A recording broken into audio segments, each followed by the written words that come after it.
Janeane Garofalo is here. It has been 13 years since she began her career as a stand-up comedian. Recently, her film career took off, appearing in such films as Copland, Romy and Michelle's High School Reunion, and her latest, The Matchmaker.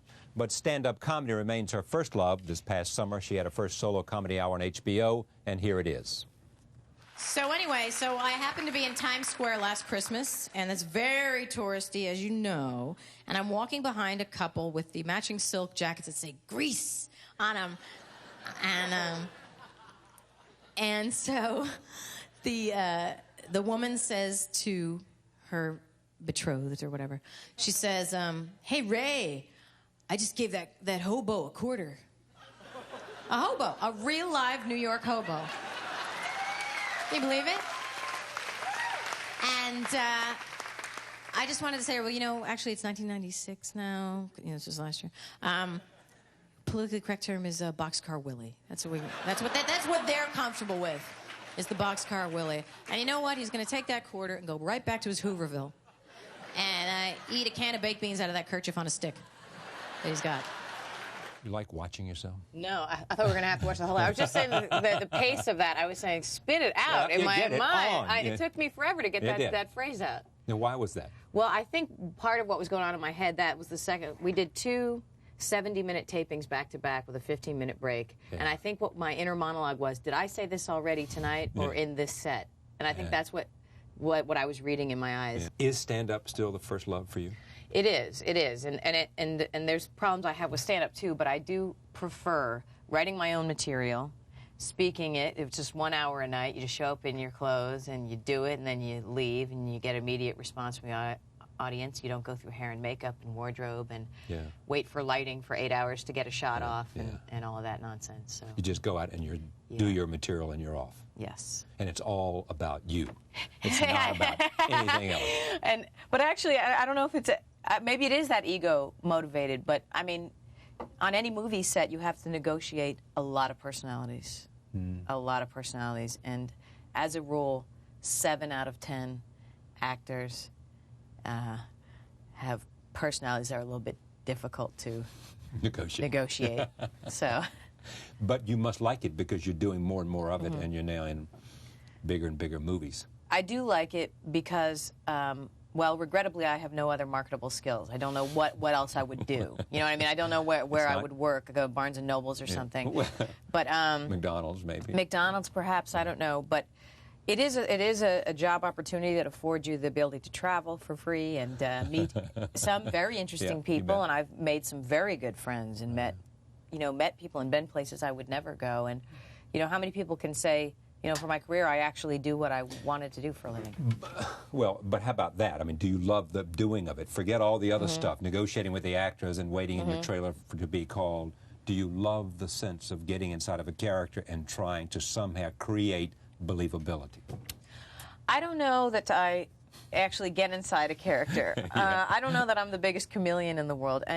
But having said that, I have not really been challenged either. I've not been offered, you know, do you want to play Dorothy Parker or Joan of Arc or, you know, Moll Flanders, whatever. Jennifer Jason Leigh was just here, who's some of those roles. Right, who's been challenged time and time again and risen to the occasion beautifully. Would you like to have those kinds of opportunities?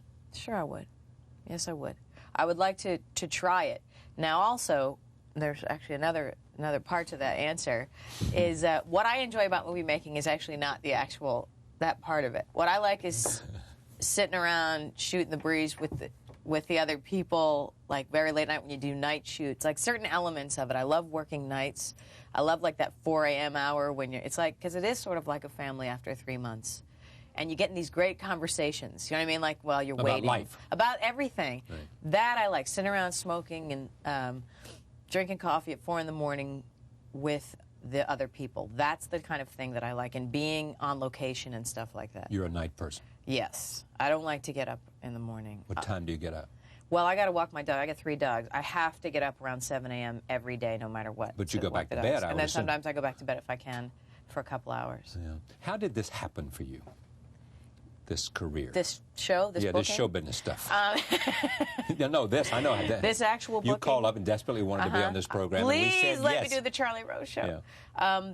I started doing stand-up when I was about 20 because I have always been a great fan of the medium, of the form. just loved stand-up. When I was... Who did you like? Well, growing up, the first time I realized I loved comedy, I think, was I was having a sleepover. My friend Susan was sleeping over, and my father was watching us. We were about 8 years old, and I guess my dad was like at his wit's end with us, entertaining us or something. And he said, "Here, this movie's on. Watch this movie." And he went up to make us pizza or something. And it was Take the Money and Run by Woody Allen, one of his first films. Yeah, of course, I remember. And I remember at like the age of 8 being so entertained and so thrilled with this movie, and always I remember it clear as a bell, having that first cognitive realization of laughing at gags and bits and Woody Allen. And then so for my whole life I was very closely following Woody Allen's career. Around that same time I also discovered Albert Brooks. Yeah. And I just followed his career. And SCTV came on when I was around 9 and Saturday Night Live. And I would just always watch. You know what I mean? Like, it's like, this interests me. And growing up, nothing else ever interested me. And you said, that's what I want to do. Yeah. It's God the only willing, thing I'm going to do that. Yeah. I want to. At first, I thought, I'm going to write for these people. I'm going to write for these people. And then I realized, no, I'll write for me, and I'll do it. Did you think you were funny? Did you think you could write funny? No, and I've never thought I was, like, actively funny. And people that will tell you that they're funny are frequently quite the opposite, you know? So, and people who are funny on stage are not necessarily funny in real life. In no, real life. They're very serious. And actually, as a person, if you knew me and hung out with me, I'm not like the life of the party wearing the lampshade and all of that. I just loved it and wanted to do it. But I had really no faith that I could do it. But what I will say about myself is I know what's not funny. I can definitely tell you what's not funny. You know what to cut out. Yeah, yeah. So, I mean, that's all I have going for me. Tell me about The Matchmaker. Oh, that's a movie I did in Ireland. I play a person who's working on the campaign of a senator who's running in Massachusetts, and he's dipping in the popularity polls. So to appeal to the Irish constituency in Massachusetts, they send me to Ireland to manufacture his good old-fashioned heritage and family. And I get there, and I can't find anyone from his family, but I land right in the middle of a matchmaking festival, which is a real thing that happens in this town. We shot it. And so the whole time I'm trying to do my work, the matchmaker's trying to get me married off to these locals and things like that. Roll tape. Here's the scene.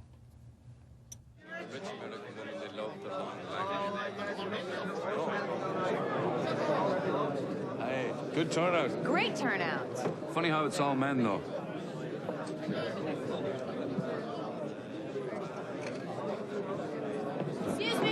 Excuse me, hi, good afternoon, thank you for coming. But if anyone is here just to propose to me, you should leave now, because this has nothing to do with the matchmaking festival.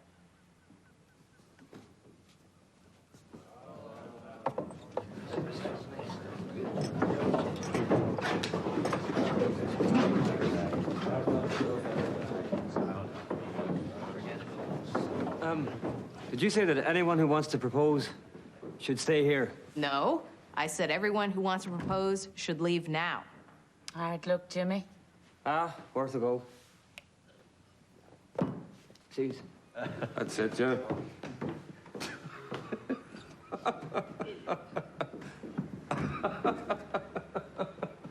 Sean. Sean.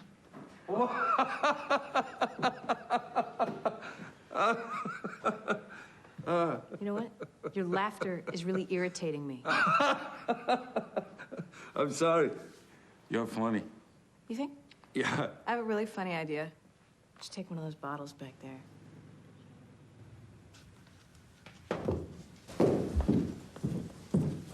I can't tonight. I'm busy.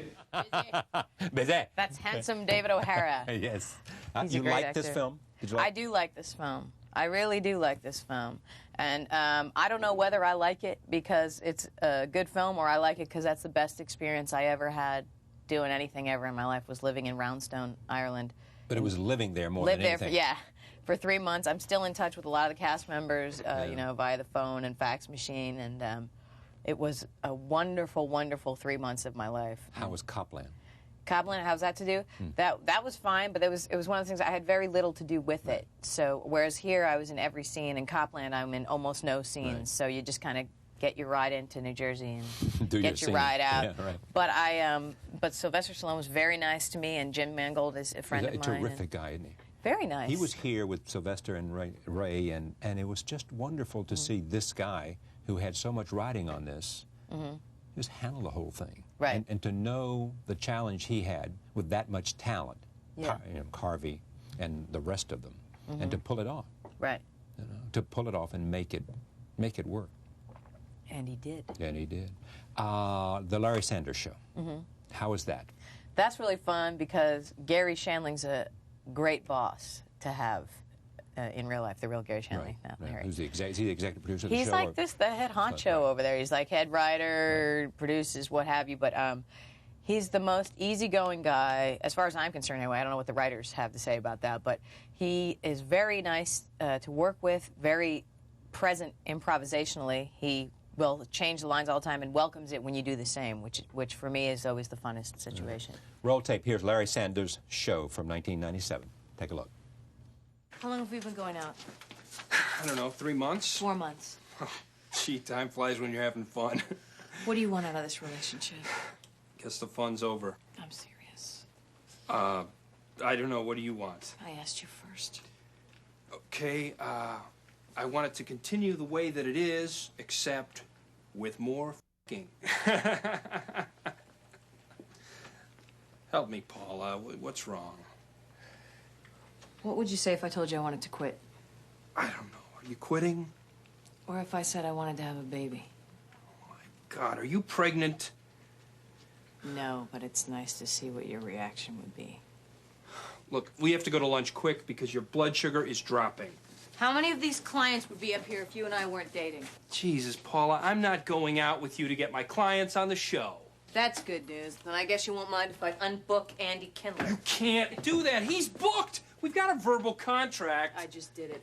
Bye, Jake Johansson. These are good acts, you know. I didn't force you to book them. I could have brought them to Letterman first. Oh, I'm sure he'd be so thrilled to hear about Ed Begley Jr.'s electric car. You're insane. All right, if you're going to do that to them, then say goodbye to Jennifer Aniston. You can't. You can't unbook somebody who's booked for tonight. I'll talk to you tonight. No, I don't want to see you anymore. I don't have time for this shit.